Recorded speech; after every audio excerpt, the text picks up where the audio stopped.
Ya, selamat berjumpa lagi di channel YouTube kami, channel Narasi Cerdik, channel yang mengupas tuntas tentang ilmu demokrasi yang menyasar kalangan menengah ke bawah agar memahami dan mengerti apa arti itu demokrasi dan kemana arah tujuan demokrasi, agar demi demokrasi Indonesia yang lebih baik dan bermartabat. Selanjutnya kita akan menyaksikan cuplikan video tentang euforia para pendukung Paslon 02 di Pilpres 2024. Informasi pertama, puluhan pendukung Prabowo Gibran di Subang, Jawa Barat menggelar sujud syukur dan mencukur habis rambut mereka setelah optimis Prabowo Gibran akan menang satu putaran. Iya, dan aksi serupa digelar juga oleh para relawan Prabowo Gibran di Kabupaten Brebes, Jawa Tengah. Para relawan ini juga mencukur habis rambut setelah melihat perolehan suara quick count Prabowo Gibran yang mencapai lebih dari 50%.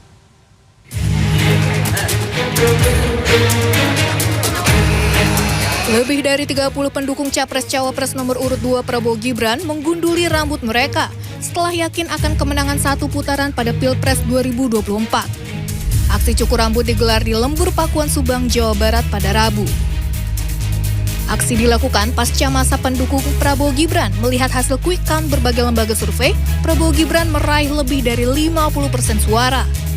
Pendukung yang berprofesi sebagai petani ini berharap pupuk subsidi akan didistribusikan secara merata. Kemenangan. Kemenangan siapa? Pak Prabowo.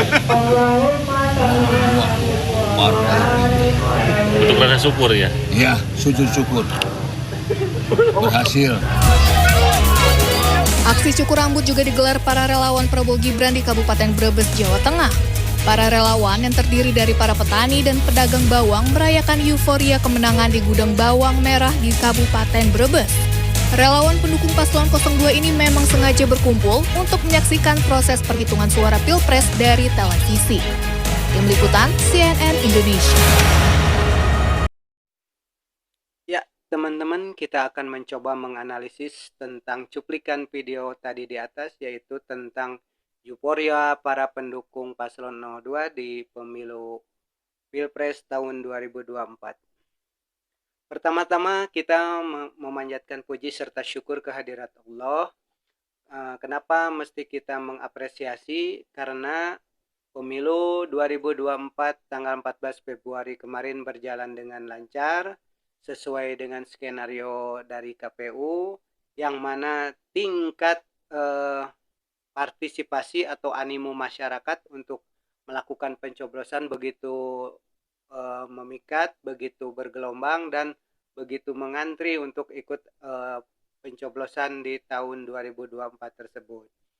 Terus yang perlu kita apresiasi juga tentang tingkat keamanan yang sangat begitu kondusif dari para peserta pencoblosan pemilu 2024, khususnya di dalam pencoblosan Pilpres, yang memahami tentang fungsi dari quick count itu sendiri. Kenapa? Karena kita sebagai masyarakat dalam hal ini harus lebih tahu lagi apa yang menjadi acuan kita tentang kepastian siapa pemenang dalam Pilpres tersebut.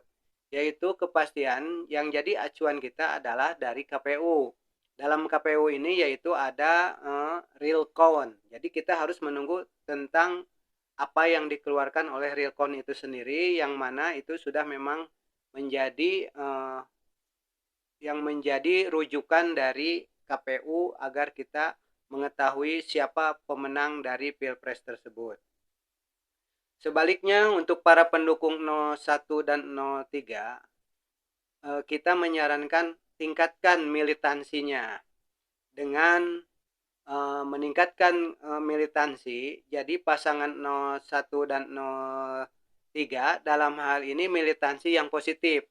Buktikan kalau memang terjadi kecurangan atau apapun itu yang berindikasi memenangkan salah satu paslon dengan acuan data-data yang konkret, fakta-fakta yang konkret. Jadi jangan sampai terkesan mencari-cari alasan tidak menerima kekalahan.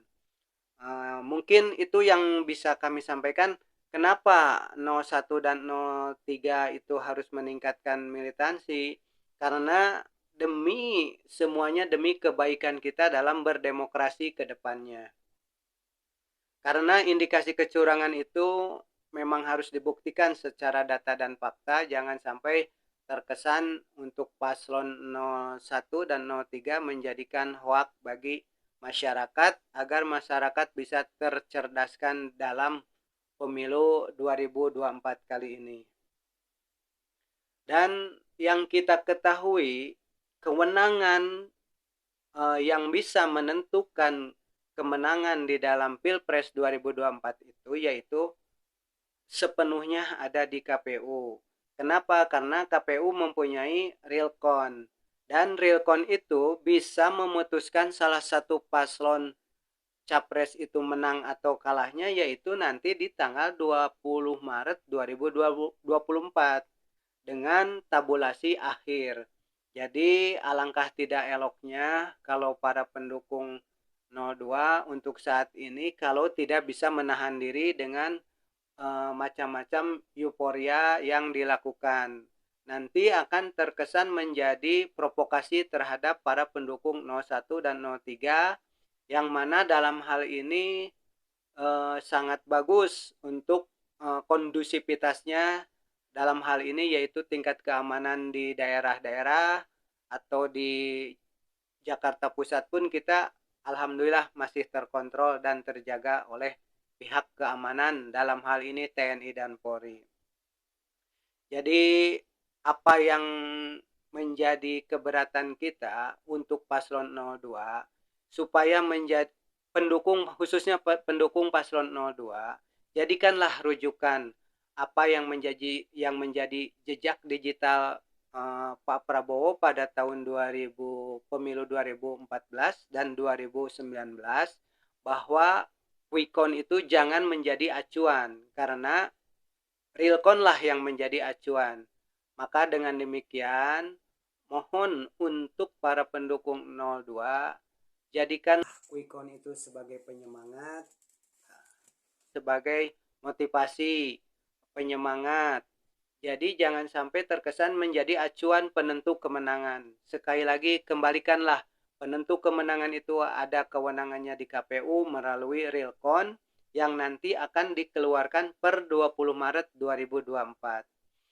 Maka dengan demikian kita memberikan masukan kepada pendukung 01, 02, 03. Mari kita jaga kondusivitas ini ke depannya agar tetap baik-baik saja demi Indonesia yang lebih baik, demi Indonesia yang lebih bermartabat dalam hal ini untuk peningkatan tingkat demokrasi Indonesia yang mana untuk saat ini di tingkat dunia tingkat kepercayaan demokrasi Indonesia yang sangat menurun. Sesuai tujuan kita Indonesia ke depan yang lebih baik, Indonesia yang lebih bermartabat dan menuju Indonesia emas tahun 2045, mari kita sama-sama rekonsiliasi untuk para pendukung 01, 02, 03. Mari kita maju bersama, mari kita bahagia bersama dengan hasil pemilu ini agar menjadikan role model atau contoh bagi generasi muda. Kita memberikan teladan bagi generasi muda bahwa pemilu itu harus dijalankan dengan sesuai juklak dari KPU itu sendiri. Mungkin itulah yang bisa kami sampaikan.